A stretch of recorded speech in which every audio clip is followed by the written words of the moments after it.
নমস্কার বন্ধুরা, আজ আমি আপনাদের কুরকুরে চাল ভাজার একটা রেসিপি করে দেখাবো। তার জন্য দেখুন বন্ধুরা, এখানে আমি কিছুটা পরিমাণ সিদ্ধ চাল নিয়ে নিয়েছি, অর্থাৎ যে চাল দিয়ে আমরা রোজ ভাত রান্না করি সেই চাল থেকে কিছুটা পরিমাণ চাল নিয়ে নিয়েছি। এখন আমি এই চালগুলোকে ভালো করে কয়েকবার জল পাল্টে পাল্টে ধুয়ে নেব।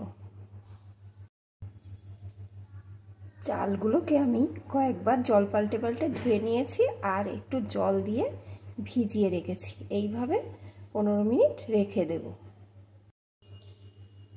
15 মিনিট পর আমি এই চাল থেকে সম্পূর্ণ জলটা ফেলে দেব।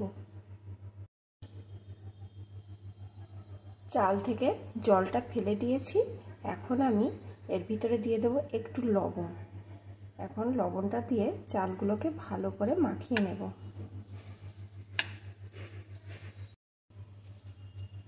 চালের সাথে খুব সুন্দর করে লবণটা আমার মাখিয়ে নেওয়া হয়ে গেছে। এখানে আমি একটা কড়াই ভালো করে গরম করে নিয়েছি। আমি কিন্তু এই চাল ভাজায় কোনো রকম বালি বা তেল ব্যবহার করব না।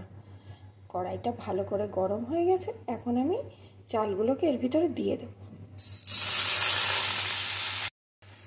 এখন আঁচটাকে কমিয়ে রেখে এইভাবে সমানে নাড়তে থাকবো।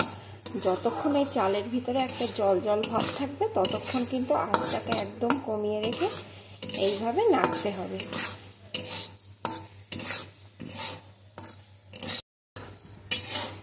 আঁচটা লোতে করে আমি কিছুক্ষণ ভেজে নিয়েছি। এখন কিন্তু শব্দ শুনে বুঝতে পারছেন চালের ভিতরে জলটা কিন্তু অনেকটাই কমে গেছে।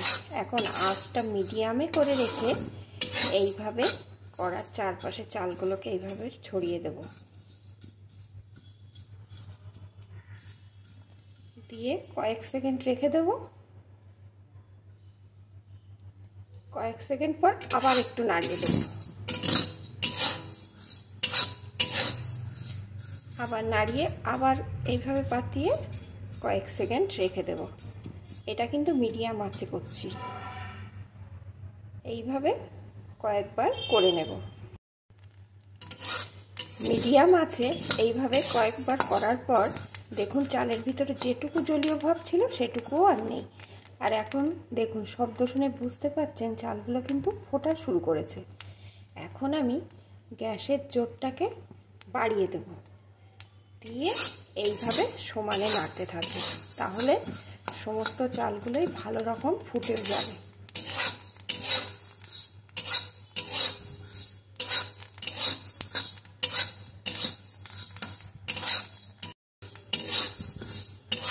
বেশ কিছুক্ষণ আমি এভাবে নাড়িয়ে নিয়েছি। আর দেখুন বন্ধুরা, এখানে কিন্তু চালগুলো মোটামুটি সবই ফুটে গেছে। এখন কিন্তু দেখুন আর কোনো ফোটার আওয়াজ পাওয়া যাচ্ছে না। এখন আমি গ্যাসটা অফ করে দেব। দিয়ে এইভাবে এই গরম কড়াইতে কিছুক্ষণ রেখে দেবো। তাহলে যদিও বা দুটো একটা ফুটতে বাকি থাকে তাহলে সম্পূর্ণটাই ফুটে যাবে। এইভাবে কিছুক্ষণ পরে আমি নামিয়ে নেব। গরম কড়াইয়ের উপর 5 মিনিট আমি রেখে দিয়েছি। দেখুন বন্ধুরা, শব্দ শুনেই বুঝতে পারছেন কতটা মুচমুচে হয়েছে। এখন এইভাবেও আপনারা নামিয়ে খেতে পারেন। তবে আমি এটাকে আরেকটু টেস্টি বানানোর জন্য দেখুন কি করছি। দিয়ে দিচ্ছি একটা লঙ্কা কুচি, একটা পেঁয়াজ কুচি, একটু চানাচুর, একটু সর্ষের তেল।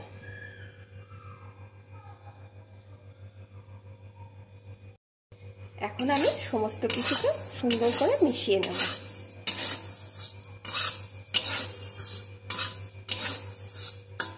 সব কিছু সুন্দর করে মিশিয়ে নিয়েছি। এখন নামিয়ে নেব। বন্ধুরা, এইভাবে মেখে যদি চায়ের সাথে খান তো দুর্দান্ত লাগবে। আর যারা কুড়মুড়ে খাবার পছন্দ করেন তারা তো এটা খেয়ে বারবার খেতে চাইবেন। আর আপনারা যদি এইভাবে মাখিয়ে খেতে চান তাহলে বেশি করে চাল ভেজে একটা কৌটোয় ভরে রাখেন। তাহলে যখন ইচ্ছা তখন এইভাবে মাখিয়ে খেতে পারেন। আর যদি মাখিয়ে না খেতে চান তাও এমনি শুধু চাল ভাজা খেতে কিন্তু দুর্দান্ত লাগবে। এখন এটাকে আমি নামিয়ে নেব। বন্ধুরা, আমার এই রেসিপিটি কেমন লাগলো প্লিজ কমেন্ট করে জানাবেন।